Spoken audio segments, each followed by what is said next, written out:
पर हम अपनी तरफ से इन्हें मुक्त कर देते हैं। अब ये करुणा आ गई है, करुणा ने स्थान ले लिया है इसका। क्यों रमनी बहन, कैसा लग रहा है ये महसूस करके?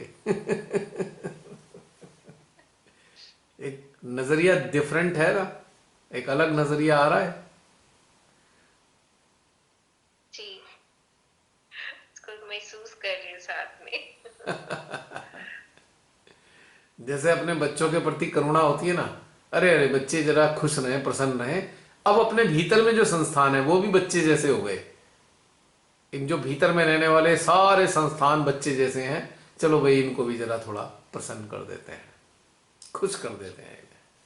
कि कोई भी बच्चा हमारे भीतर में जो संस्थान है बच्चों के रूप में, ये उपेक्षित ना रहे, इग्नोर्ड ना हो जाए, ये सबका सबका ध्यान रख लेते हैं। सो this is very beautiful if you understand. अब जैसे एक बहुत ही ब्यूटीफुल एग्जाम्पल दूंगा। जैसे श्री माता जी के विराट स्वरूप में हम समाये हुए हैं, हम कण के रूप में उनके विराट शरीर के अभिन्न अंग हैं, अंग प्रत्यंग हैं हम सभी, राइट। ठीक इसी प्रकार से हमारे इस शरीर में ये सारी संस्थाएं हमारा अंग प्रत्यंग है। ठीक वैसे ही जैसे मां हमारे प्रति करुणा रखती है, ऐसे ही हमें भी अपने सारी विभूतियों के प्रति, अंग प्रत्यंगों के प्रति करुणा रखनी है।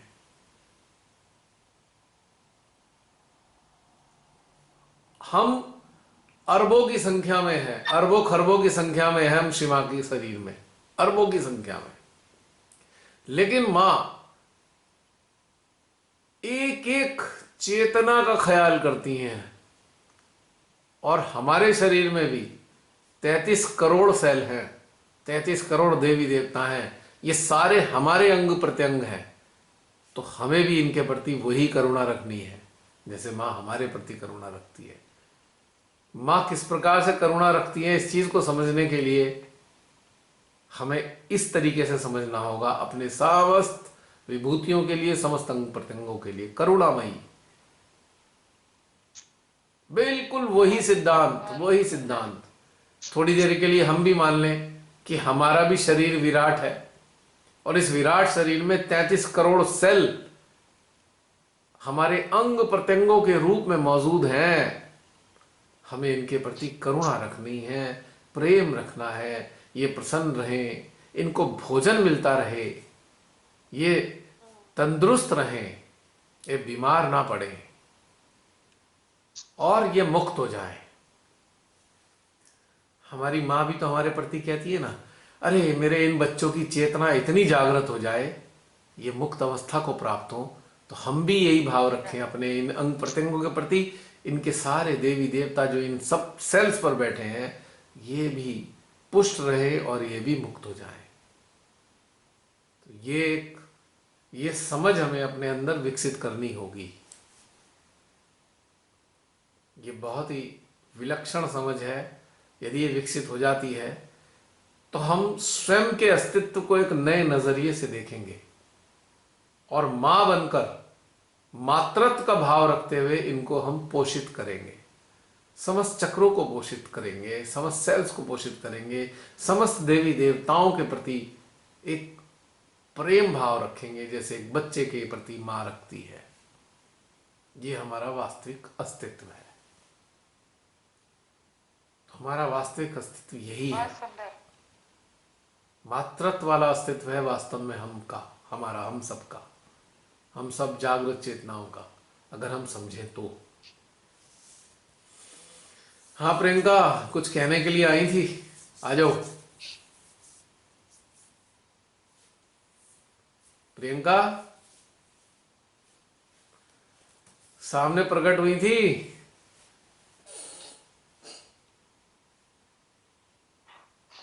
जय श्री माता जी। जय श्री जय माता श्री जी माता भैया। जी। शालिनी, हाँ बोलिए। हाँ भैया, बहुत सुंदर ध्यान हुआ आज। स्टार्टिंग से ही मेरे पेट नाभि पे गोल गोल घूम रहा था, बराबर नाभि घूम रही थी पहले स्टार्टिंग में। हम्म। और उसके बाद जब बहुत सुंदर लगता ही रहा हर हर एक क्षण।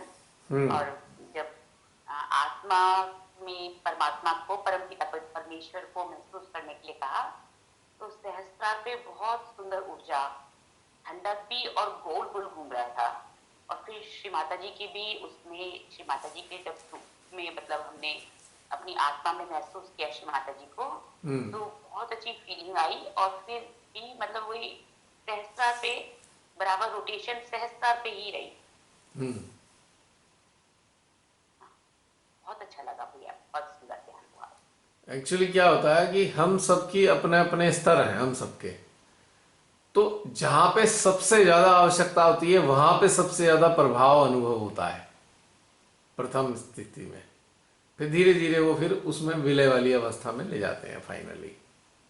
जैसे कि एक बच्चा होता है ना, जिसको सबसे ज्यादा जरूरत होती है, माँ सबसे पहले उसको खिलाती है। मान लीजिए किसी के 4 बच्चे हैं, जो सबसे ज्यादा भूखा होगा माँ पहले उसको खिलाएगी। तो इसीलिए हमारे किसी खास जगह पर बहुत ज्यादा ऊर्जा महसूस होती है ना, तो समझ लो भगवती माँ, माँ जगदम्बे उस चक्र रूपी बच्चे को भोजन करा रही हैं सबसे पहले। और बाकी की व्यवस्था हो जाती है। इसलिए अलग अलग अनुभव होते हैं सबको, पर हैं सब माँ जगदम्बा की देख रेख में ही। एक इंटरेस्टिंग बात और बता दूं इसी के साथ। जब तक हमारी चेतना संसार में है, संसार में भी अटक जाती है, लिप्त है, तो भगवती माँ का, माँ जगदम्बा ख्याल रखती हैं पूरा। लेकिन जब वो देखती हैं कि इसकी तो चेतना हट चुकी है यहाँ से, तो फिर उसकी देखभाल स्वयं माँ आदि शक्ति करती हैं। यानी कि माँ जगदम्बा की जिम्मेदारी समाप्त हो जाती है। इंटरेस्टिंग बात ये।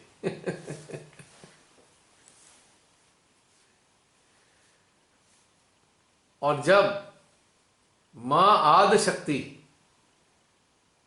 उसकी देखभाल करके उसकी चेतना को इतना उन्नत कर देती हैं, इतना उन्नत कर देती हैं, तो फिर वो चेतना जुड़ जाती है श्री सदाशिव से, परमपिता परमेश्वर से। अब परमपिता परमेश्वर उसकी देखभाल करते हैं। और जब वो देखते हैं कि ये चेतना इस स्तर पे उन्नत हो चुकी है कि हर स्तर पे मुक्त है, तो फिर श्री पार ब्रह्म परमेश्वर सदाशिव हमें अपना अंग प्रत्यंग बनाकर सदा हमारे को अपने से जोड़ लेते हैं। फिर भले ही हमें वो कहीं ना कहीं भेजते रहें, पर हम हमेशा उन्हीं के साथ जुड़े होते हैं। दोबारा इस चीज को रिपीट करूंगा, जब तक हम संसार में अटके हैं तब तक माँ जगदम्बा के अधीन है, संसार से परे जाने पर माँ आदि शक्ति के अधीन है, और उनकी अधीनता में उच्च अवस्था तक परिष्कृत होने के उपरांत हम श्री पार ब्रह्म परमेश्वर के अंग प्रत्यंग बन जाते हैं, और यहां पे हमारी गति का समापन हो जाता है। तो 3 अवस्थाएं हैं ये। हम 3 प्रकार से पोषित होते हैं। और अगर हम नकारात्मक साइड चले जाएं, यानी कि प्रकृति और परमात्मा मानवता के विरोध में, तो जानते हैं हम किसके अधीन पहुंचते हैं? हम अधीन होते हैं फिर शैतान के। सोच लीजिए। तो निकृष्टम एक अवस्था है वो, शैतान के अधीन होना। और हमारे देश के बहुत सारे नेता और विश्व के बड़े सारे नेता शैतानों के अधीन हैं आज की तारीख में। अब सोचिए उनकी चेतना का होगा क्या हाल। अब शैतान के अधीन होने के बाद तो शैतान ही बनता है इंसान, और वो अनेकों शैतानों को जन्म देता है। इसीलिए कोई भी ऐसा कार्य करने से बचें जो परमात्मा, प्रकृति और मानवता के विरोध में हो, और ना ही ऐसे कार्य करने वालों का सहयोगी बने, उनका साथ दें। अगर हम साथ भी देंगे ऐसे लोगों का, तो हम फिर शैतानों के कब्जे में आ जाएंगे, भगवती मां हट जाएंगी, ये समझ लीजिए। तो हमें लगातार अपने आप को इतना जागरूक रखना है कि हम शैतान के कब्जे में ना फंस जाएं। हमारे बड़े सारे सहजी जो हैं इन शैतानों के कब्जे में फंस चुके हैं, सो कॉल्ड नेताओं के। चंगुल में फंस चुके हैं, और बहुत बुरी गति उनकी, इन नेताओं के साथ साथ उनकी भी बुरी गति होनी है। देखो ना कितने प्यार से माँ जगदम्बे संसार में हमारी सारी समस्याओं का निवारण करते करते हमें उत्थान मार्ग की तरफ ले जाती चली जाती हैं। हमारी ऊर्जा को, हमारी चेतना को धीरे धीरे उत्थान की तरफ ले जाती हैं। माँ जगदम्बा की ही शक्ति जो है हमारे हृदय में प्रोड्यूस होती है, और वही शक्ति के ऊपर बैठकर हमारी चेतना हमारे सहस्त्रार से परे जाती है।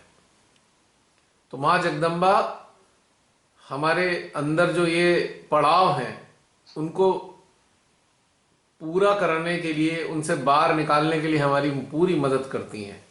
जब तक हम पूरी तरीके से आदि शक्ति माँ के अधीन नहीं पहुंच जाते तब तक वो सक्रिय रहती है माँ जगदम्बा। माँ Jagdamba is human friendly goddess. और फिर माँ आदिशक्ति और उसके बाद परमपिता परमेश्वर हमारी देखभाल करते हैं, हमें अपने साथ जोड़ लेते हैं। यानी कि जो एलिजिबिलिटी है, एलिजिबल हम हैं या नहीं परमपिता के संपर्क में आने के, ये डिसाइड करती हैं हमारी माँ आदि शक्ति। और हम आदि शक्ति के संपर्क में आने लायक हैं या नहीं, या एलिजिबल हैं या नहीं, ये डिसाइड करती हैं माँ जगदम्बे।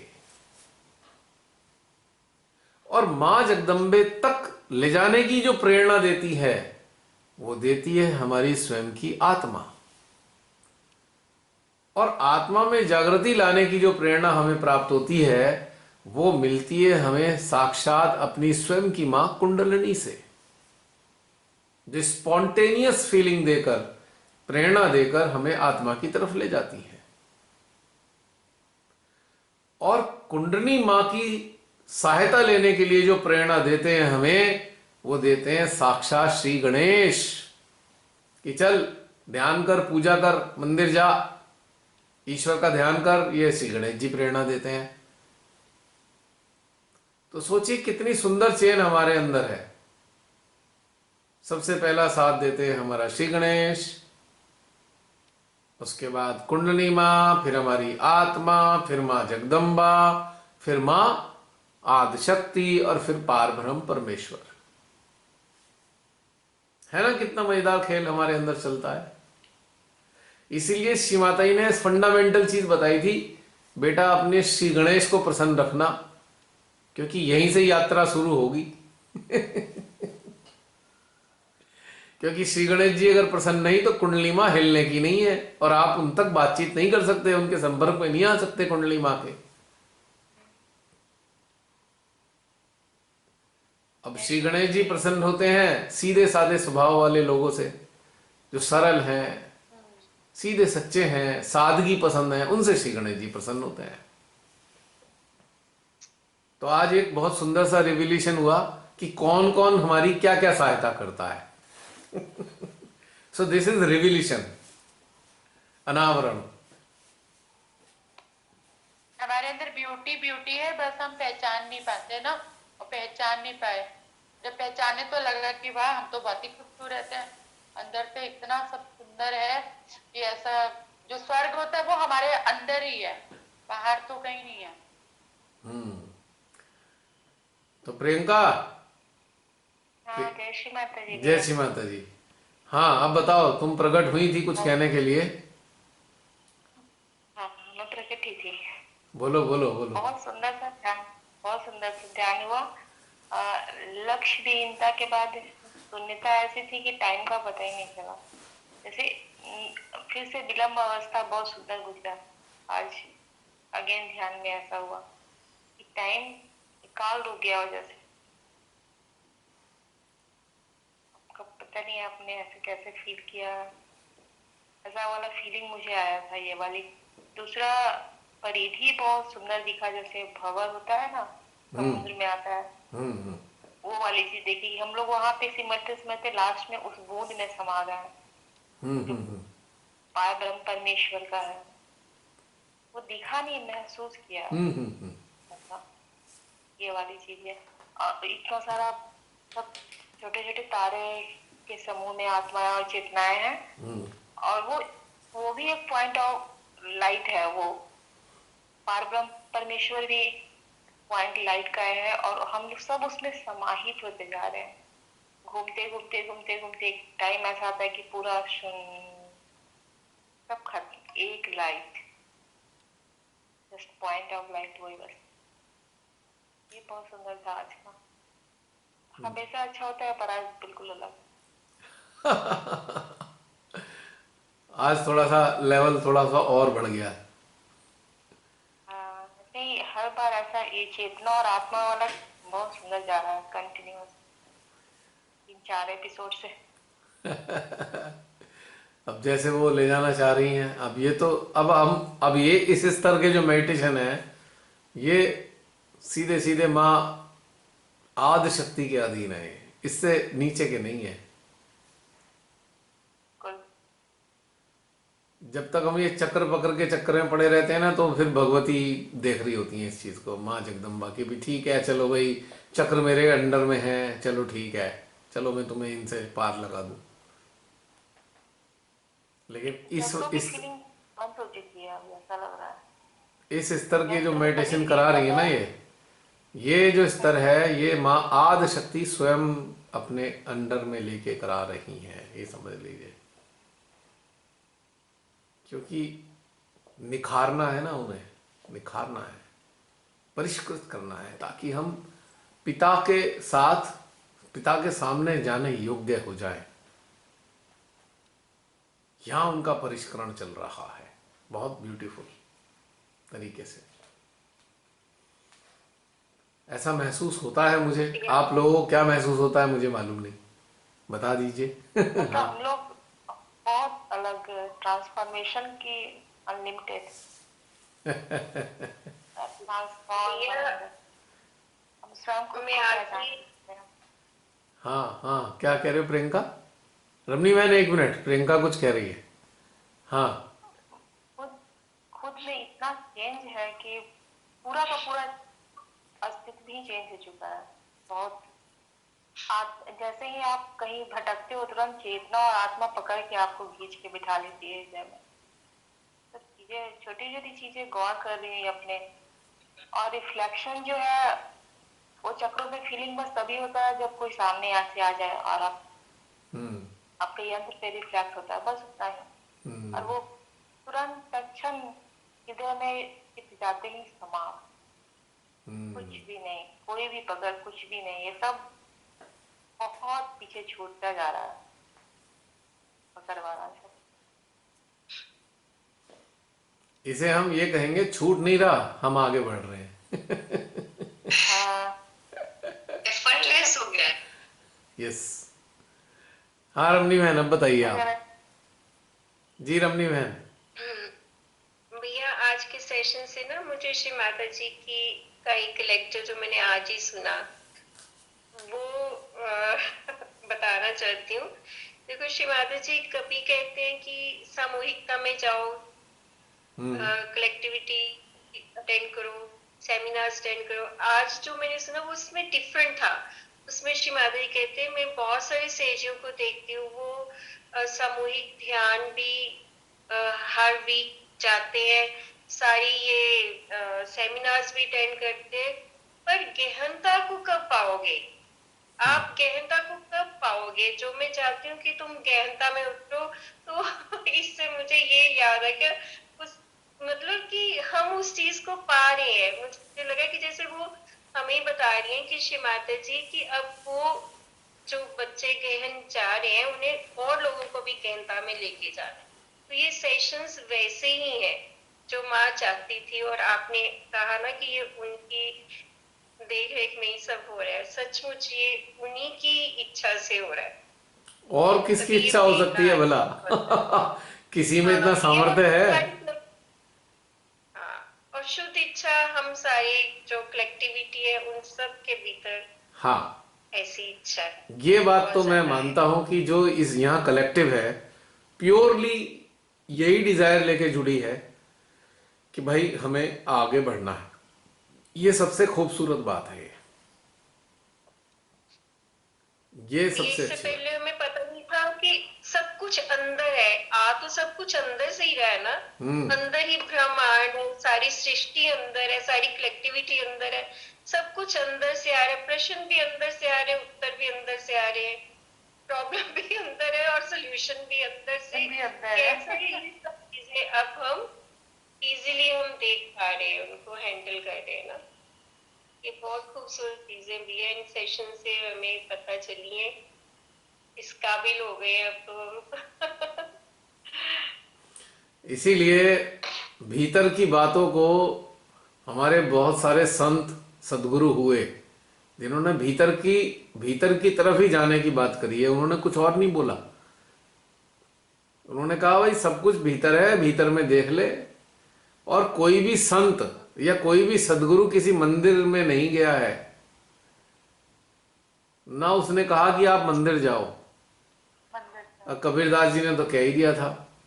अब कबीरदास जी चूंकि नानक जी से बहुत पहले आए थे, नानक जी से पहले थे कबीरदास जी, तो कबीरदास जी का पूरा वर्णन गुरु ग्रंथ साहब में है बहुत सारी जगह पर। तो कबीरदास जी ने कितने प्यार से बताया था, कांकर पाथर जोड़ी के मस्जिद लई बनाए, ता चढ़ी मुल्ला बांग दे का बहिरा हुआ खुदाए। उन्होंने क्या बताना चाहा कि भाई तू अंदर झांक, तू कहां क्या कर रहा है तू, ये सब चीजें। फिर अगले उसमें उन्होंने कहा, छाप तिलक सब छोड़ी जब नैना मिलाई के। यानी कि ये जो पहले मैं तिलक लगाता था, या वो जो छाप है, जो मुस्लिम दो ही प्रकार के मेन जो रिलीजन थे, दो ही थे, सनातन और मुस्लिम। इस्लाम और सनातन दो ही रहे ना। तो कबीरदास जी के काल में भी दो ही मुख्य थे। तो छाप जो है, जो ये जो छाप होती है, क्या कहते हैं, इस्लाम के हिसाब से ये मुस्लिम लोग जो हैं कुछ वो छाप वाले मस्जिद का या उसका मॉस्क का वो चिन्ह होते हैं ना। और इधर उन्होंने कहा तिलक लगाने वाले, जो सनातनी लोग तिलक लगाते थे, तो उन्होंने कितने प्यार से कहा, छाप तिलक सब छोड़ी जब नैना मिलाई के। कि जब भीतर में जो परमात्मा है उससे जब हमारे जो चेतना मिल गई, तो अब क्या ये सब चीजों की आवश्यकता रह गई। तो ये ध्यान आपको वहीं ले जा रहा है जहां कबीरदास जी देखना चाहते थे हम सबको। और जो कबीरदास जी ने जहां तक प्राप्त किया उससे आगे ही वो हमें भेजना चाह रहे हैं वो भी। तो अब उनके तो उन्होंने अपने समय में वो वाली चीजें बताई, और हमारे माध्यम से कुछ और नई चीजें आनी है अभी। क्योंकि कबीरदास जी ने जब अपनी आंतरिक यात्रा का वर्णन किया था, तो उन्होंने नाभि में 8 पंखड़ी बताई, यानी कि 8 सदगुरुओं का सूक्ष्म चेतना। अब कबीर साहब के बाद में 2 सदगुरु और आए थे, नानक साहब और साईनाथ। तो 2 पंखड़ियां इनकी और हो गई आज की तारीख में।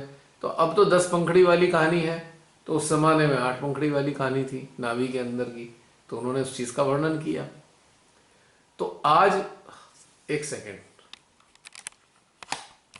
Battery change.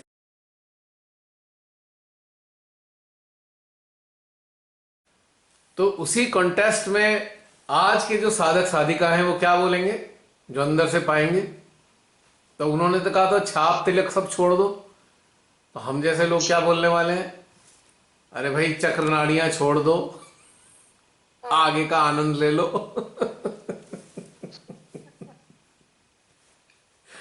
क्योंकि अब चक्र नाड़ियों की कहानी जानने की इच्छा समाप्त हो गई, आप उससे आगे बढ़ गए। तो हम लोग यह कहा करेंगे आने वाले समय में, जो प्रारंभिक अवस्था में जो श्रीमाता ने सहजी लाए तो चक्र नाड़ियों की बात करते थे। अब हम लोग चक्र नाड़ियों की बात नहीं करते, क्योंकि हमें श्रीमाता जी ने और आनंद वाली और अवस्थाएं प्रदान की हैं, जिसमें चक्र नाड़ियों की उलझने का झंझट ही खत्म हो गया, बंधन लगाने का लफड़ा खत्म कि भैया इसका बंधन दे दो, फूट जूता पट्टी कर लो, ये कर लो, वो कर लो। ये सब झंझटों से मुक्त कर दिया श्री माता जी ने। क्योंकि ये सब डूइंग डूइंग डूइंग कब तक थी, जब तक माता जगदम्बा भगवती शस्त्रार से नीचे हमारा ध्यान रखती थी, तो ये सब करना था। अब शस्त्रार का आनंद लेने लगे हैं तो अब इन सब चीजों की जरूरत नहीं, क्योंकि हम मां आदि शक्ति के अधीन आ गए। जो आदि शक्ति हमारे शरीर में रहती ही नहीं, शरीर से परे रहती हैं हमारे। तो जब शरीर से परे हैं तो शरीर से संबंधित घटनाक्रमों की आवश्यकता ही समाप्त हो गई। ध्यान के मामले में शरीर को अनुभव करना, शरीर चक्रों को अनुभव करना, नाड़ियों को अनुभव करना, चैतन्य को अनुभव करना, ये सब अब एक तरीके से गुजरे जमाने की कहानी हो गई। अब हम क्या महसूस करते हैं? साक्षात मां आदि शक्ति के साथ एकाकारिता, अपने भीतर में उनकी परमात्मा की एकाकारिता। तो अब थोड़ा सा हट गए ना, तो इसीलिए काल के मुताबिक चेतना का स्तर बदलता है, और चेतना का स्तर जब बदलता है तो बहुत सारी चीजें बदल जाती हैं। और शायद यही कारण है कि हमारे सहजी श्रीमाता के लेक्चर्स को लेकर बड़ा शास्त्रार्थ करते रहते हैं, पर वो ये भूल जाते हैं वो सारे लेक्चर्स काल के ऊपर आधारित रहे हैं, काल की आवश्यकता के अनुसार आधारित थे, वो उन पर आधारित थे। जैसे जैसे काल में चेतना का स्तर था, जिस जिस काल में जिस स्तर की चेतना थी मानवीय, उस स्तर की बातें श्रीमाता ने हमें बताई, फंडामेंटल चीजें बता दी, लेकिन जो जो करना था उस काल में वैसी चीजें बताई, और आगे की गाइडलाइन भी श्रीमाता ने हमें दी है।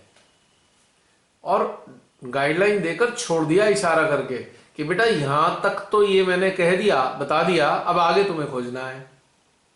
जैसे कि चेतना के आयाम की बात करी श्रीमाता ने चौथे आयाम के बारे में तो डिटेल में बताया, लेकिन उन्होंने कहा फिर 5वां भी होता है, 6वां भी होता है, 7वां भी होता है, यानी कि इसके आगे के आयाम मनुष्य ने खुद खोजने हैं, साधकों ने। उसके आगे का नहीं बताया उन्होंने, क्योंकि उस काल में जब श्रीमाता ने बताया होगा ये, उस काल में चौथे आयाम के स्तर तक ही चेतना होगी मौजूद, 4th डायमेंशन तक की मानव की या साधकों की चेतना का स्तर रहा होगा। तो आगे के आयाम तो हमें खोजने हैं। उन्होंने हमारा सारे प्रबंध कर दिया है और उन्होंने समझाया हमें अंदर से, तो हमें उनकी गाइडलाइन में उस उच्च अवस्था को प्राप्त करना है जिसमें हम आगे के आयामों को भी अपने भीतर में अनुभव कर पाए और उनको हम बता पाए लोगों को जो साथ में चल रहे हैं। तो इस तरीके से काल परिवर्तन होता है तो घटनाक्रम भी बदल जाते हैं और नई चीजें हम अपनाते हैं। हाँ जसलीन बोलो। एक क्वेरी थी मेरी। आपने जैसे अभी बोला था कि हमारी बाहरी चीजों को हमारी जगदम्बा माँ देखती है, उनकी पूर्तियों को। नहीं सुनो, केवल बाहरी नहीं, बाहर की और भीतर की दोनों, 7वें चक्र तक के स्तर की। हाँ, तो जैसे अभी हम लोग जीते हैं ना कि हमें ऐसे सरफेस लेवल पे तो हमें कुछ नहीं चाहिए, हमें ऐसे लगता है नहीं, बट बहुत छोटी छोटी चीजें, जैसे अगर पानी पूरी खाने का भी एक थॉट आ रहा है ना, तब वो इच्छा नहीं है बट ऐसे मन कर गया। एक एग्जांपल दे रही हूँ, तो बहुत सटल वे में वो कंप्लीट हो जाएगा, ठीक है। पर कुछ चीजें हम मानो हम कोई फ्रेंड को सीख कर रहे हैं, we are looking for a good friendship, या फिर हमने कोई ऐसी चीज सोची कि अगर ये चीज होती तो अच्छा रहता, बट हमने डिजायर नहीं की, बट एक पासिंग थॉट था, वो आया, वो चला गया, ठीक है। और जब वो बहुत टाइम बाद वो पूरी होती है, मतलब हमने डिजायर नहीं किया, हमने इच्छा भी नहीं रखी, बट वो आई, वो थॉट, वो चली गई, और जब वो चीजें कंप्लीट होने लगती है, फिर हम लोग मैं सोचती हूँ कि ये तो सोच रहे थे ना, ये चाह भी रहे थे कहीं ना कहीं, ये तो हमें पता है कि हमें मानना नहीं है, ये हम नहीं बोलते हैं, बट वो जब कंप्लीट होता तो लगता था हाँ एक बार ऐसा सोचा तो था कि ऐसा होना चाहिए, फिर ये भी डिजायर आ गया। तो इन चीजों से हम कैसे उठेंगे ताकि हम आदिशक्ति के अधीन हो जाए? तुमने बहुत अच्छी बात पूछी है। इस बारे का वैसे मैं इसका उत्तर पहले दे चुका कि परमपिता परमेश्वर ने पूरा व्यवस्था संसार की पहले ही कर दी है, जो कि अपने समय पर उपलब्ध होगी, हमें अपने समय पर उपलब्ध होगी। जैसे तुमने कहा कि एक पासिंग थॉट था कि ऐसी अच्छी फ्रेंडशिप होनी चाहिए, जो काफी समय बाद पूरी हो गई अपने आप, लेकिन वो थॉट आने के कारण पूरी नहीं हो रही है, क्योंकि इसकी व्यवस्था वो कर चुके थे। थॉट के माध्यम से तो उन्होंने तुम्हें एक इंडिकेशन दिया था, बस एक इंडिकेशन दिया था बस थॉट के माध्यम मतलब से। जो घटनाक्रम हो रहा है वो ऑलरेडी उसके इंडिकेशन हमारे को उसके इंडिकेशन हमारे को कई बार स्पॉन्टेनियस थॉट्स के फॉर्म में आते हैं, थॉट नहीं, spontaneous thought. Spontaneous thoughts always comes from your heart and normal thought usually comes from your mind, which is connected with your left आज्ञा।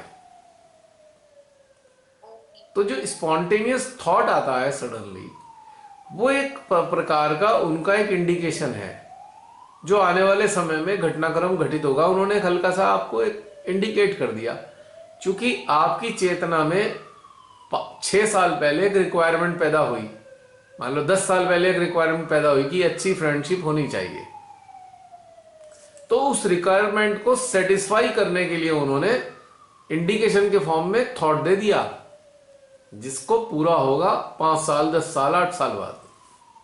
पॉइंट समझ में आया?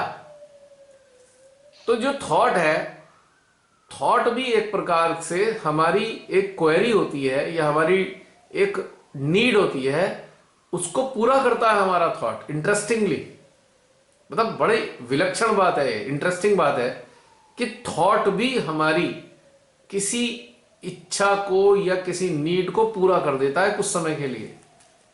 जैसे लॉ ऑफ अट्रैक्शन, हाँ, कुछ भी उसको नाम दे दो।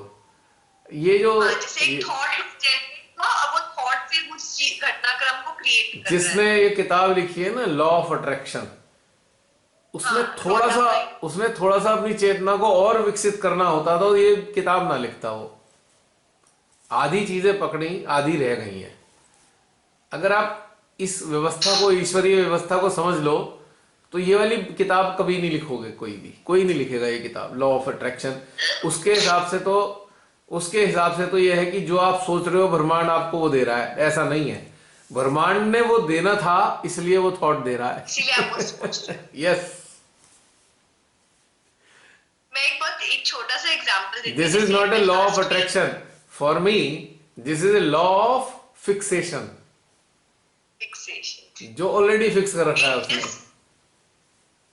मैं एक एग्जांपल से इसलिए कनेक्ट करनी हूँ, जैसे ना लास्ट वीक मैं बनारस घूमने गई, बहुत सटल उसकी मतलब गलियों में, और मैं वहां कभी जा नहीं सकती, and I was looking for somebody कि जो मुझे गलियों में ले जाए और ऐसे करके। तो जब वो घटनाक्रम हुआ, मतलब छोटी सी चीज है, पर जब वो चीजें हुई तो मैंने कहा हाँ, मुझे तो ये ऐसा चाहिए था ना कि मैं गलियों में जा के देखूं और घूमूं ऐसे करके। फिर मैंने ये सोचा कि इतनी छोटी छोटी चीजें, हम ये बहुत छोटी चीज है, इससे हम अटक भी नहीं रहे हैं, पर ये चीज मतलब ऐसे लगा कि जब ये पूरी हुई तो लगा हाँ, ये हमारे अंदर था, ये एग्जिस्ट कर रहा था कि ये हो तो अच्छा होगा। और फिर जब पूरा हो रहा था, हम लग रहा कि हम कितनी जगह अटके हुए हैं, या हम अभी फंसे हुए हैं कुछ बहुत जगह पे, कुछ नहीं बोलना चाहिए। बट एक और एक चीज और भी है, अब जूम सेशंस की वजह से हम जब देखते हैं कि अटैचमेंट्स हो रहे हैं, डिजायर्स हो रहे हैं, but we are able to give up, we are able to free from ourselves from conditionings. मैंने ये महसूस किया कि पहले जो बहुत समझ ही नहीं आती थी, अब वो समझ आती है, अब देखते हैं तो गिव अप कर पाते हैं। ये सारी चीजें जूम सेशंस की वजह से हुई। अब मैं इसे फिर थोड़ा रेक्टिफाई करूंगा। जूम सेशन की वजह से नहीं हो रहा है ये। जूम सेशन श्री माता जी ने पहले से फिक्स कर रखे थे। श्री माता जी की वजह से हो रहा है कि उन्हें चेतनाओं को विकसित करना था, तो विकसित करने के लिए उन्होंने सारी चीजों का डेवलपमेंट किया है। पहले तो जूम ऐप भी नहीं था, जूम ऐप बना। पहले तो कोरोना को स्थापित किया उन्होंने, कोरोना के नाम पे स्थापना हुई, फिर ये जूम ऐप आया, फिर जूम ऐप के जरिए मेडिटेशन की व्यवस्था बनी, प्रेरणा आई तुम्हारे अंदर। तो ये सब उनके फिक्सेशन के कारण हो रहा है। जूम सेशन के कारण हम उन्नत नहीं हो रहे हैं, मां आदि शक्ति के कारण ये सारी व्यवस्था बनी है। सो दिस इज अ रेक्टिफिकेशन। तो हमको अब इस मतलब इसकी वजह से जो हमारे अंदर एक स्टेबिलिटी और ग्रोथ मिली है।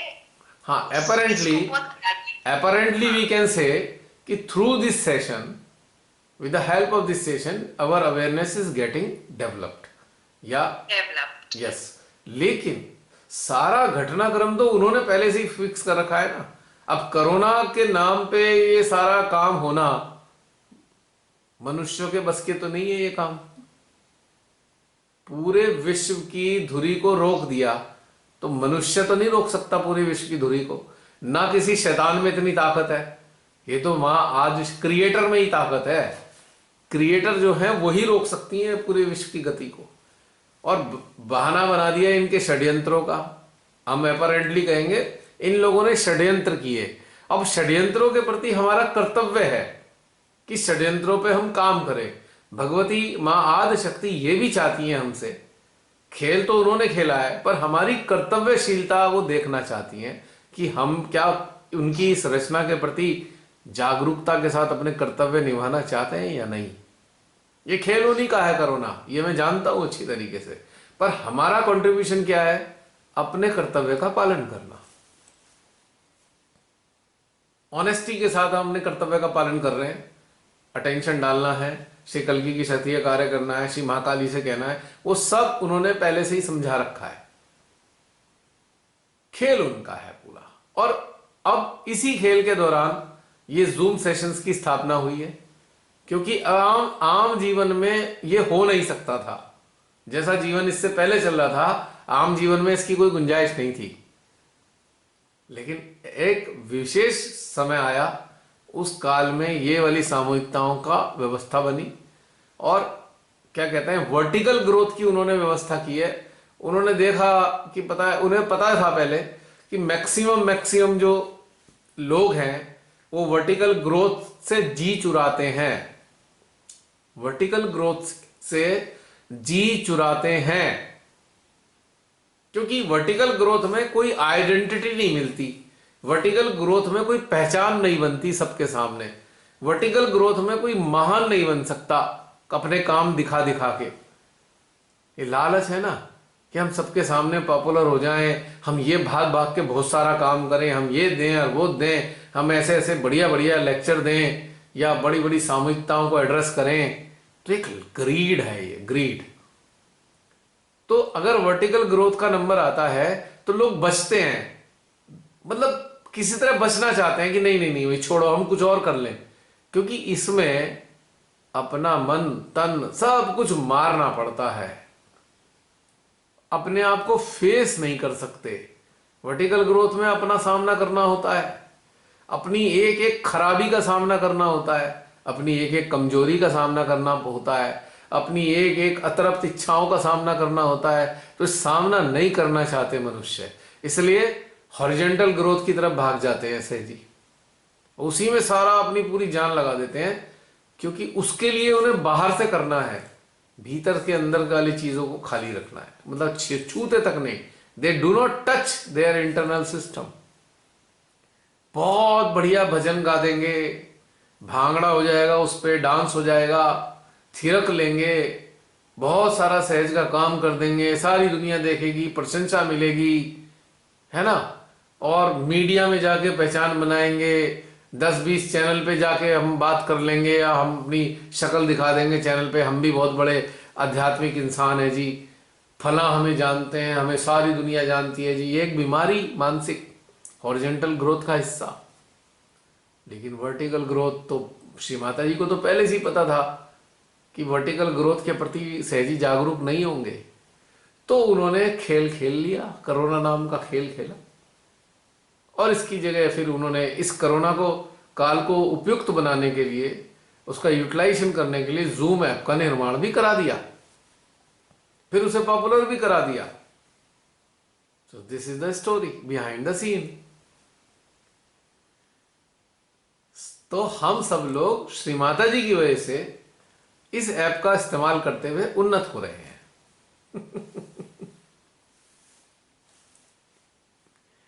है ना। हाँ जी। सब कुछ उन्हीं का है, पीछे का खेल है। सारी अपनी चेतनाओं को उन्नत करने की इच्छा है, लेकिन किन चेतनाओं को? जिनके अंदर कीन डिजायर है उन्नत होने की, सबको नहीं।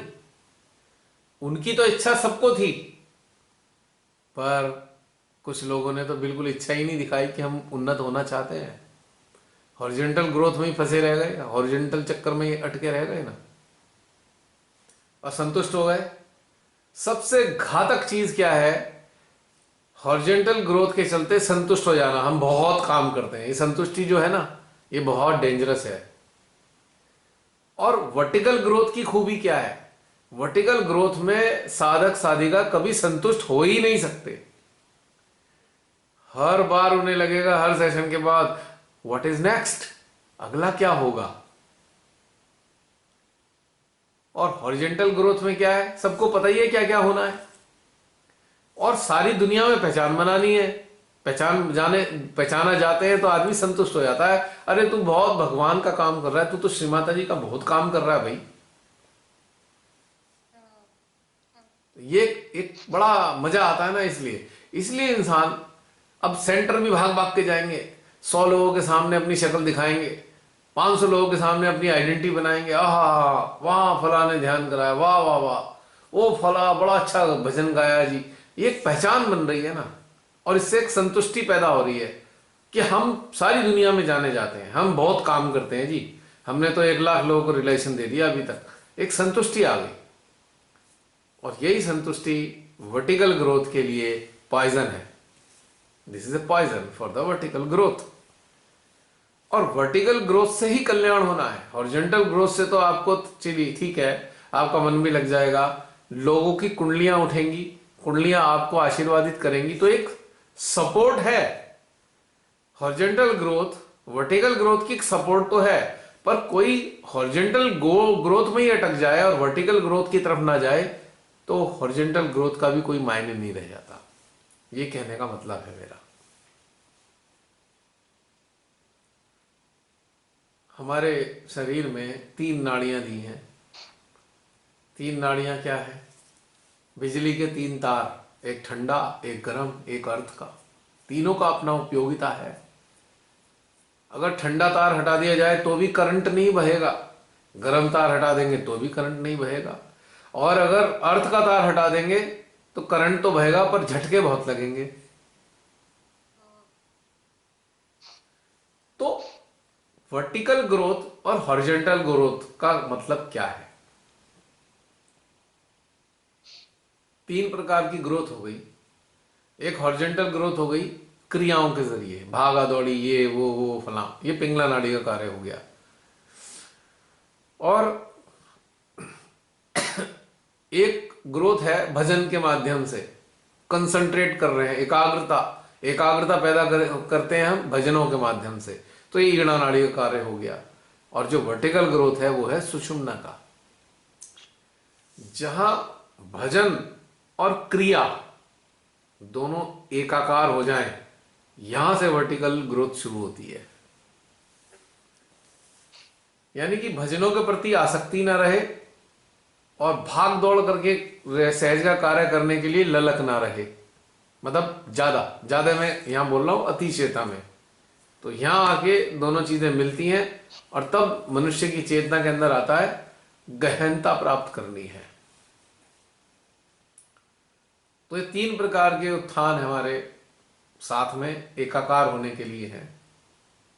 तो वर्टिकल ग्रोथ इसमें सर्वश्रेष्ठ है।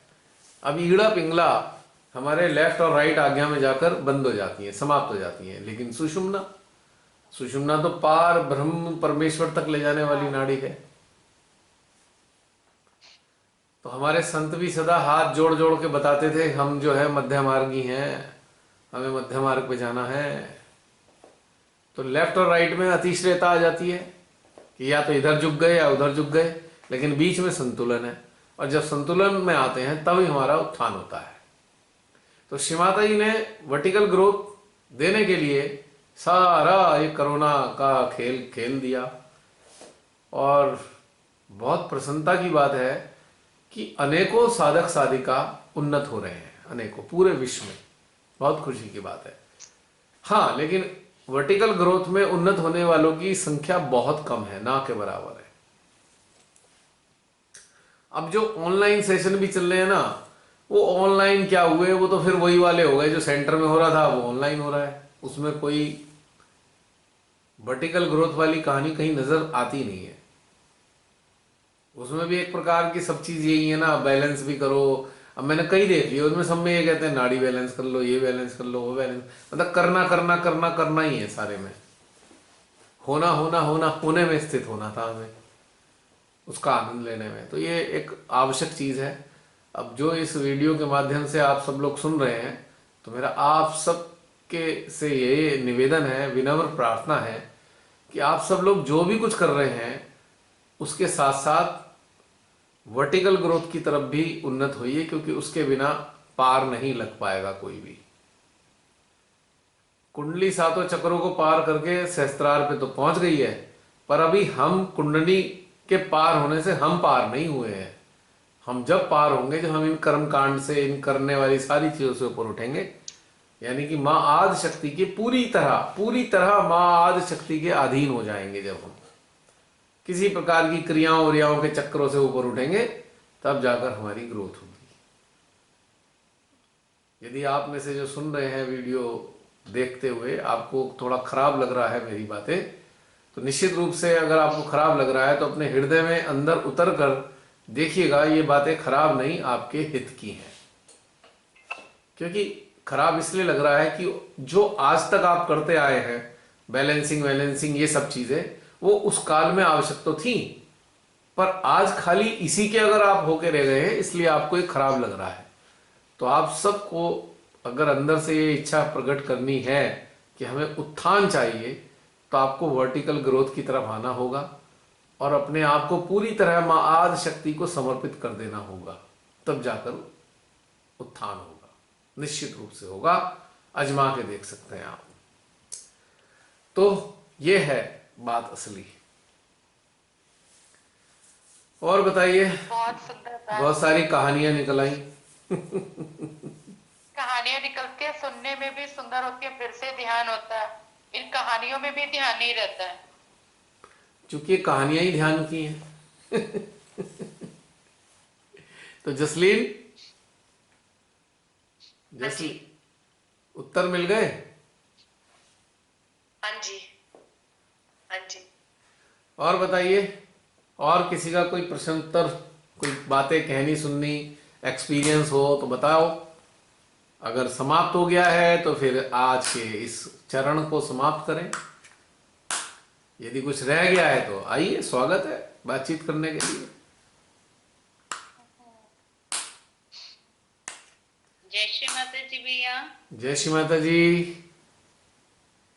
भैया, अगर ये लॉ ऑफ फिक्सेशन है कि सब कुछ पहले से ही फिक्स है, तो इस हिसाब से तो जो ये सामूहिकता, सारी आदि शक्ति माँ सबको ही परमपिता परमात्मा के पास ले जाने के लिए पहले से ही फिक्स है। माँ आदि शक्ति का तो आना ही इसलिए हुआ है। तो भैया ये पहले से ही फिक्स है, तो हम अपने आप को उन्नत करने के लिए जो कर्तव्य सोचते हैं कि ये हमारा कर्तव्य है कि हमने अपने आप को प्रोग्रेस में डालना है। हाँ, हम अपने ऊपर बरतते हैं। यस यस यस, निश्चित रूप से सब फिक्स है, इसमें कोई शक नहीं है। परंतु हमारा अपना कर्तव्य है, हमारी जागरूकता का योगदान आवश्यक है, वरना हम गिर भी सकते हैं नीचे। भैया इच्छा तो हमारी वर्क करती ना, अगर इच्छा ही नहीं, कई लोग जैसे छोड़ के चले गए इस ग्रुप को। तो बहन, वो छोड़ के कौन गए हैं? छोड़ के कौन गए हैं? जो ऊपर बढ़ना, मतलब जो वर्टिकल ग्रोथ का इंटरेस्ट नहीं था जिनका, जिनका था वो तो आज भी मौजूद है। जिनकी वो भी फिक्स था पहले। फिक्स, ये वाली चीज फिक्स है, फिक्स है ये वाली चीजें। श्री माता जी ने बहुत लेक्चर दिए हैं, अगर आपको ध्यान हो, श्री माता जी ने क्या कहा है कि सहज में तो बहुत सारे आएंगे पर पार सब नहीं होंगे। याद है? याद है ये तो फिर वही तो हो रहा है। और उन्होंने बिल्कुल क्लियर कट बोला। उन्होंने बिल्कुल क्लियर कट क्या बोला है कि जब मैं जगदम्बा के रूप में आई थी, अब मैं राक्षसों से लड़ाई कर रही थी, तो मेरी एक माला टूट के बिखर गई थी। बस मैं तो उन्हीं मोतियों को चुनने आई हूं। It means few, not all. अब आप देखिए, आप इसका मैं एक छोटा सा उदाहरण दूंगा, आप सब समझिएगा। अब मोटर बोट पे जाते हैं मछुआरे, ठीक है?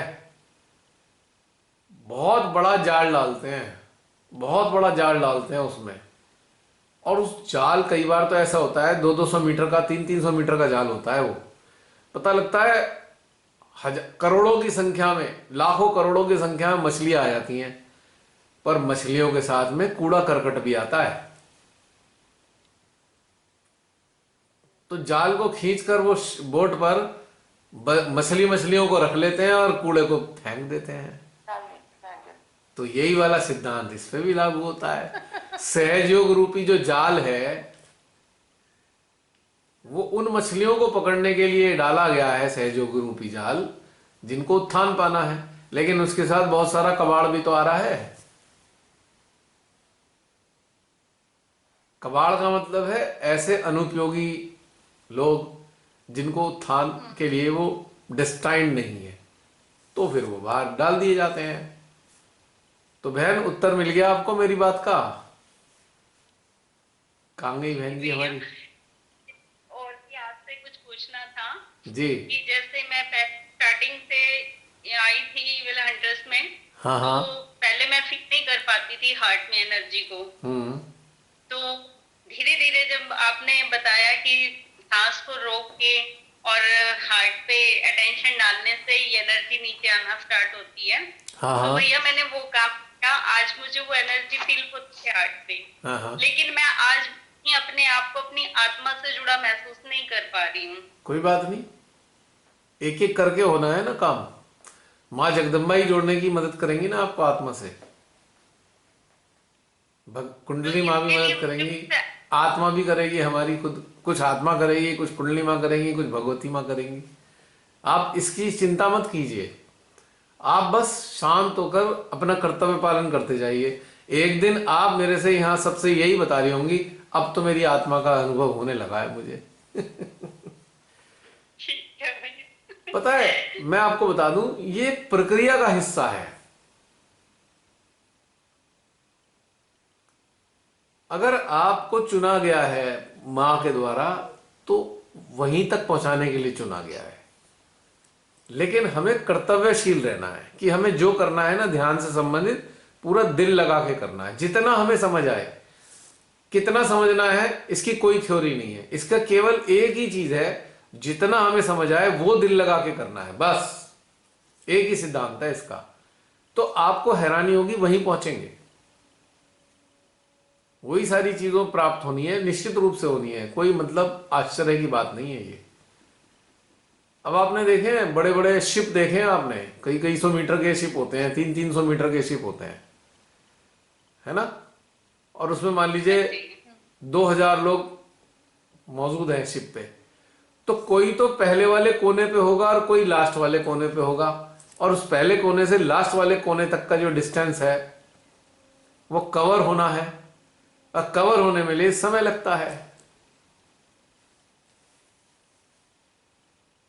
तो भैया आज का जो वर्क हुआ है यहाँ पे अटेंशन का, आज पूरे टाइम मुझे सहस्त्रार पे, दोनों आज्ञा पे, तीनों आज्ञा पे, फ्रंट पे भी और लेफ्ट और राइट दोनों पे, हार्ट में, और फील होती, इवन तक मेरी नी तक मुझे एनर्जी फील हो रही थी। अब देखिए, नी ने चुगली कर दी आपकी अटेंशन की। आपके नी ने चुगली कर दी है। क्या चुगली करी है? आत्मा क्यों नहीं महसूस हो रही है, उसने बता दिया अपने आप ही। नी जो है किसको प्रेजेंट करते हैं जानते हैं? नाभि को। तो आपका जो अटेंशन कई बार नाभि में फंसता है, चुगली कर दी इसने अपने आप ही।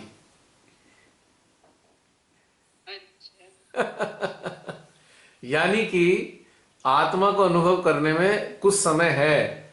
वो समय क्या है? जब तक आप नाभि से बाहर नहीं निकलेंगे तब तक का ये समय लगेगा। और आप अपनी मर्जी से चाहकर नहीं निकल सकते। साधना के जरिए ही जब ऊर्जा मिलती रहेगी, धीरे धीरे आपकी चेतना विकसित होगी और नाभि से बाहर निकाल देगी। हमारे यंत्र की चुगली हमारा ही यंत्र कर देता है।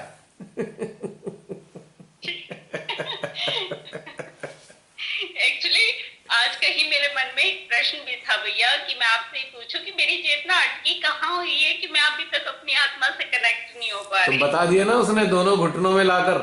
लाइव मिल गया और इंटरेस्टिंग बात देखिए, एक मिनट, एक चीज और बताऊं आपको, नाभि कई जगह से प्रकट होती है।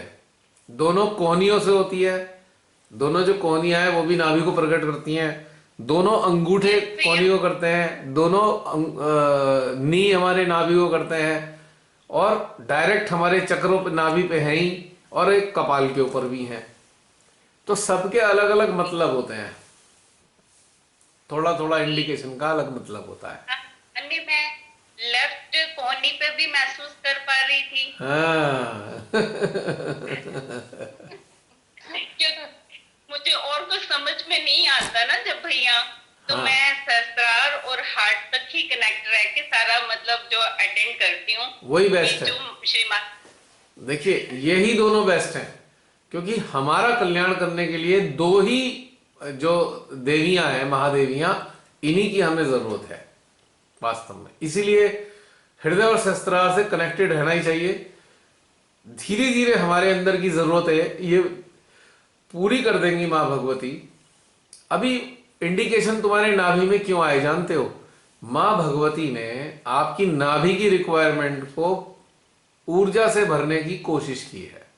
जैसे सड़क के गड्ढे होते हैं ना, या फर्श के गड्ढे हैं, उसे सीमेंट से भर दिया जाता है।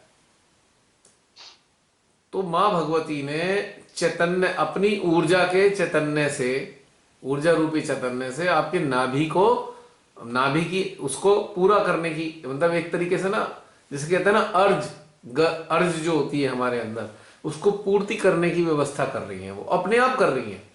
जैसे जैसे एनर्जाइज होते जाएंगे आप नाभि से ऊपर उठ जाएंगे इंटरेस्टिंगली। अब नाभि में, घुटनों में, नाभि में कब फंसता है इंसान? देखिए दो प्रकार के फंसने वाले इंसान होते हैं। एक तो वो इंसान है जिसके जीवन में इन दोनों नाभि संबंधित कमियां हैं और वो बहुत महसूस करते हैं कमी। दूसरे प्रकार का इंसान है कि उसके जीवन में दोनों नाभि संबंधित कमी तो बहुत है, परंतु वो महसूस नहीं करता कमी को। तो ऐसे इंसान के घुटनों में कोई प्रॉब्लम नहीं आएगी। और आपको घुटनों में दर्द तो नहीं रहता? नहीं, दर्द नहीं रहता भैया। बस आज पहली बार ही मैंने घुटनों तक एनर्जी को फील किया है। चलो वैसे ही पूछा है मैंने, क्योंकि घुटने बहुत सारे लोगों के बैठ जाते हैं, यानी कि उन्हें प्रॉब्लम हो जाती है घुटनों की, तो नाभि में फंसने के कारण होती है, जब स्टिक हो जाते हैं। तो आपके जो घुटनों में एनर्जी के संकेत आए ना, वो पॉजिटिव संकेत हैं, वो निगेटिव नहीं है। यानी कि आपको नाभि से बाहर निकालने की प्रक्रिया शुरू हो गई है। अगर नेगेटिव संकेत आते तो पेन होता आपको नाभि में, और तब भी वो पॉजिटिव ही होते। अगर प्रॉब्लम है तो उसको दूर किया जा रहा है, उसके कारण पेन आ रहा है। जैसे हमारी उंगली है, हमारी फिंगर है, मान लीजिए फिंगर में कोई सेप्टिक जैसी कोई चीज हो गई या कोई ऐसी इन्फेक्शन लग गया, अगर इसमें पेन हो रहा है तो ये जो सेप्टिक हुआ है उसने अभी इस उंगली के पोर्शन को डेड नहीं किया है। पेन इस बात का संकेत है कि अभी उंगली ठीक है। जिस दिन ये पेन इतने हिस्से में गायब हो जाएगा, सुन्न हो जाएगी, उस दिन खतरनाक स्थिति है। तो रिपेयर वाला प्रोसेस भी चल रहा है साथ में। और ये आपको इंडिकेट भी किया उन्होंने कि भाई जो है ना, आपकी चेतना को अब नाभि से ऊपर उठाया जा रहा है। अब आपकी चेतना आने वाले समय में हृदय में रहा करेगी। अब नाभि में रहने का क्या मतलब है?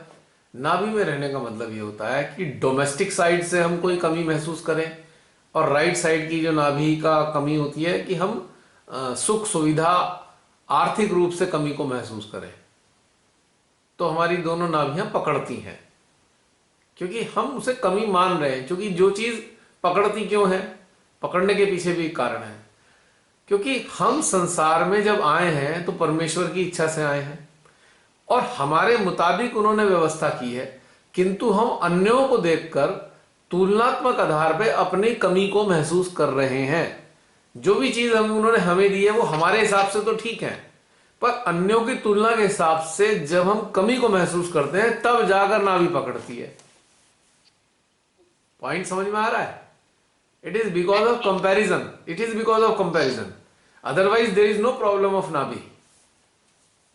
नाभि या एनीथिंग, दुनिया में कोई भी चीज है, वो प्रॉब्लम हमें केवल कंपैरिजन के कारण महसूस होती है, तब जाके नाभि का, इसलिए नाभि की बात थी तो नाभि का मैंने थोड़ा सा उदाहरण दिया आपको। लेकिन जब परमेश्वर हमें ऊर्जा के रूप में हमारी चेतना को विकसित करना शुरू करते हैं ना, तो हमारे अंदर से ये जो तुलनात्मक आधार पे जो कमी महसूस कर रहे हैं वो भी समाप्त हो जाती है, या जेन्यूनली कमी है, पर हम इससे भी ऊपर उठ जाते हैं कि हम वो भी नहीं सोचते कि ठीक है, नहीं है तो कोई बात नहीं। आज जैसे कि आज किसी को भूख लग रही है, उसके घर में रोटी ही नहीं है, तो एक तो इंसान है वो रोता रहेगा, हाय वे पार रोटी नहीं सारे में गाएगा। एक कहेगा अरे भगवान जी आज चाहते नहीं हो, मेरी सेहत ठीक रखने के लिए आप मुझे रोटी नहीं देना चाहते। वो संतुष्ट हो गया कि ठीक है, उनकी मर्जी। तो जो इस प्रकार से ईश्वर के साथ ये व्यवस्था बना के रखता है, तो उसका कोई चक्र नहीं पकड़ता, क्योंकि वो समाधान की स्थिति में है। और जब हम समाधान में नहीं होते तब हमारे चक्कर पड़ते हैं। तो एक मूल बात क्या आई, जब समाधान नहीं है तभी कोई चक्कर पकड़ेगा, समाधान होने पे कोई चक्कर नहीं पकड़ता, ना नारी पकड़ती। पॉइंट की बात ठीक है भैया। है ना। आपका बहुत अच्छा लगा प्रश्न आपने किया। इस आपके माध्यम से और भी सारी चीजों की, और भी जो लोग होंगे आने वाले सुनने वालों को भी बहुत लाभ होगा इस बात से। तो ये मुझे महसूस हुआ। क्या आपको मेरी बात उचित लगती है? Do you feel? हाँ बिल्कुल भैया, लॉजिकल है? आपसे बात कर, हाँ बिल्कुल, क्योंकि जब मैं अपने हार्ट में भी नहीं आई थी तब भी मैंने आपसे ही डायरेक्ट बात की थी कि भैया मैं फील नहीं करती एनर्जी। आपका नाम क्या है इसमें? मैं देख नहीं पा रहा, नाम बहुत छोटा सा दिख रहा है। आपका नाम क्या है भैया? हाँ, रेखा है भैया। अच्छा, ठीक है, ओके। मैं यहाँ, इसमें ना बहुत दूर है, फोन में देख नहीं पा रहा हूँ। तो ठीक है, हृदय और शस्त्रार एक ऐसी कुंजी है, की है ये की। This is the key for the kingdom of God. ये भी भैया मैंने यहीं से सीखा है। सीखा तो सब श्री माता जी के द्वारा है, बस माध्यम कोई भी बन सकता है। खैर, बस यही जो हमें बना है और सिखाने वाली श्री माता जी हाँ, है। हमें तो इस बात की खुशी होती है कि आपको इस चीज का अनुभव हो रहा है और आप इस तरफ से उन्नत हो रहे हैं, तो this is a very good sign. तो हमको बस ये समझना चाहिए कि हम सब श्री माता जी के चरणों में बैठे हैं, और कोई हमें चिंता नहीं करनी चाहिए कि हम उन्नत कितने हो रहे हैं। बस हमें जागरूक रहकर अपने कर्तव्य करने हैं। कितने कर्तव्य पूरे करने हैं? जितना हमें समझ आए, बस। हमें किसी दूसरे की देखा देखी नहीं करनी। किसी की बात सुन के हम सोचने लगे हाय उसने तो ये वाली बात बता दी, हमारे को तो अभी ये भी महसूस नहीं होता। ये सब बेकार है, एब्सर्ड है। हमको वही करना है जो हमें समझ आए, बस। यही रहस्य की बात है समझने के लिए। तो इससे अनसेटिस्फैक्शन नहीं आएगा, क्योंकि अनसेटिस्फैक्शन का संबंध इस बात से नहीं है कि हम कितने ऊंचे उड़ गए। अनसेटिस्फैक्शन का संबंध तो केवल तुलना से है, कंपैरिजन से है, बस, और कुछ नहीं है। अब आप जिसे बहुत ऊंचे दर्जे का सहजी समझते हैं, आपसे भी कई गुना ज्यादा असंतुष्ट हो सकता है वो, बिकॉज ऑफ कंपैरिजन। पॉइंट समझ रहे ना मेरी बात? तो यहां पर दो असंतुष्ट लोग, एक को तो गहराई बहुत मालूम है, वो गहरा हो गया है, और एक को कुछ नहीं पता है, दोनों असंतुष्ट हैं, तो एक ही समान असंतुष्टि उन दोनों पे हावी होगी। कोई भेद नहीं करती असंतुष्टि। पॉइंट समझ रहे हो आप मेरी बात? बिल्कुल समझ रही हूँ तो भैया। जिंदगी में एक चीज गांठ बांध ले सारे सहजी, किसी को ऊंचा सहजी और अपने को नीचा सहजी कभी नहीं समझना चाहिए। कोई ऊंचा नहीं है और कोई नीचा नहीं है, क्योंकि जो ऊंचा समझता है वो भी बहुत ज्यादा असंतुष्ट हो सकता है, जो नीचा समझ रहा है उससे कई गुना ज्यादा असंतुष्ट हो सकता है वो। तो इसलिए इस मामले में कुछ नहीं अटकना। आपने अभी जैसे रमनी दी बोल रहे थे ना हाँ। कि आप मन की बात बोल देते हो, मेरे साथ ऐसे ही हो रहा है।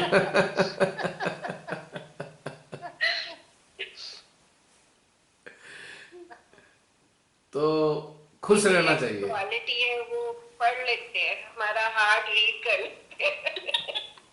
हमें प्रसन्न रहना चाहिए। श्री माता जी, आपने जिस समझ और जिस स्थिति में या जिस सांसारिक हालातों में हमें रखा है, हम बहुत प्रसन्न हैं, क्योंकि आपकी कृपा दृष्टि हमारे ऊपर हमेशा है। बस, there is no comparison with any सहजी। फिर नाभि कभी नहीं पकड़ेगी। कोई भी चक्र नहीं पकड़ेगा। मुझे तो अपना रीजन समझ में आ गया विकता भी पकड़ने का।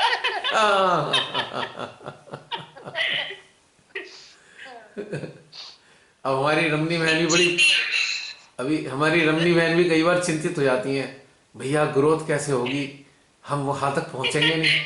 तो क्योंकि ये कंपैरिजन के कारण हो रहा है। कि रमनी दी भी कितना ही सोचती है।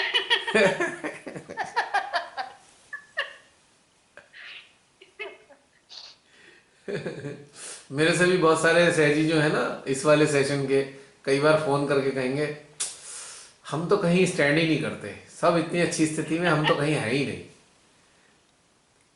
मैं कहा भाई, सब जो है परमेश्वरी की निगाह में है। पहली बात, अगर उनकी निगाह में है तो हमारी कोई समस्या नहीं है। बस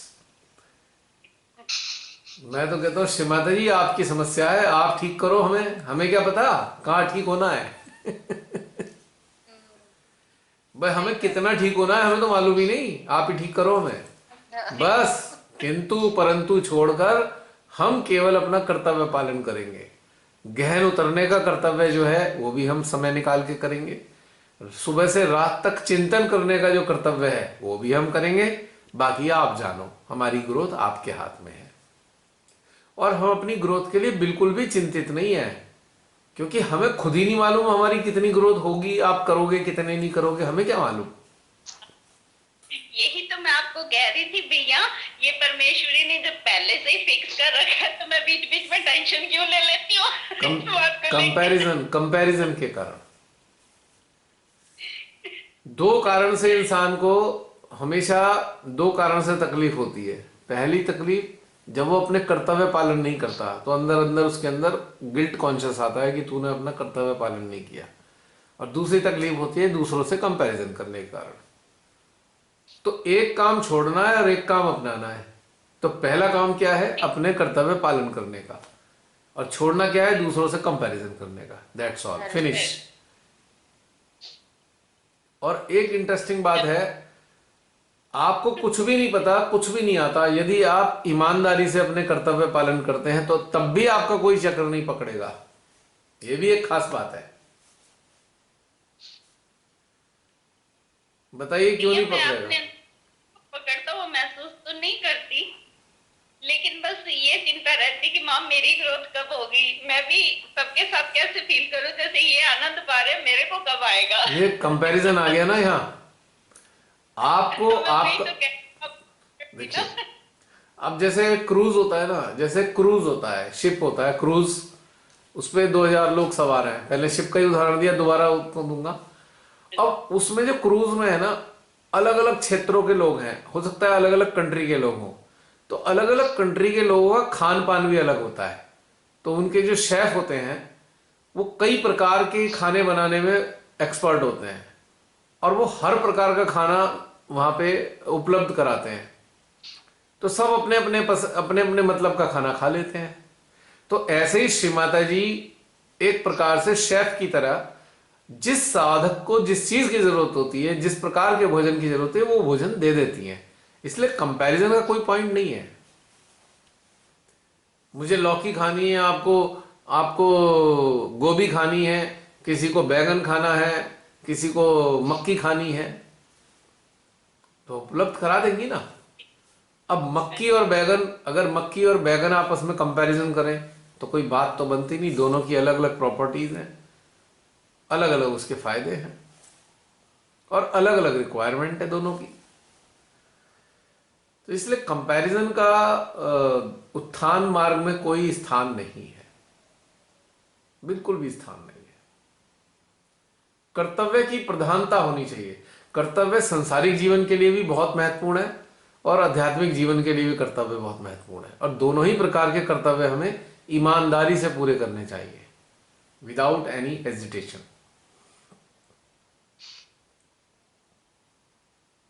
कोई फर्क नहीं पड़ता, है ना? ओके रेखा बहन। हाँ बहन जी, और बताइए।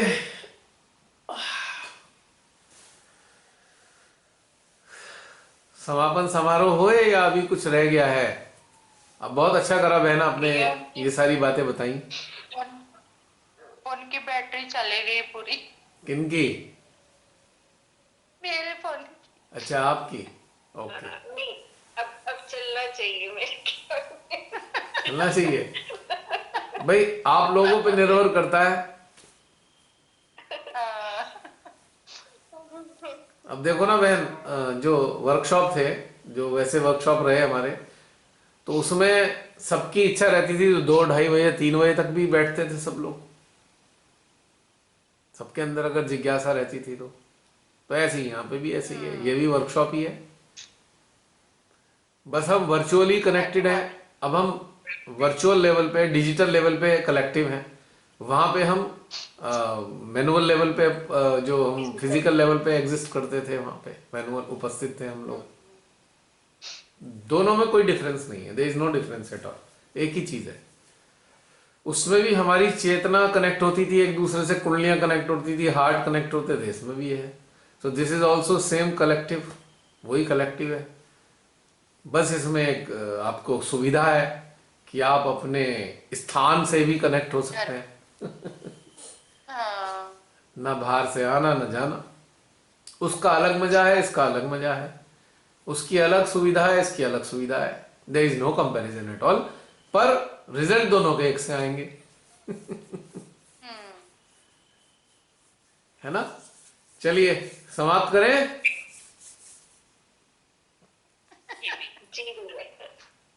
ओके, सभी को जय श्री माता जी।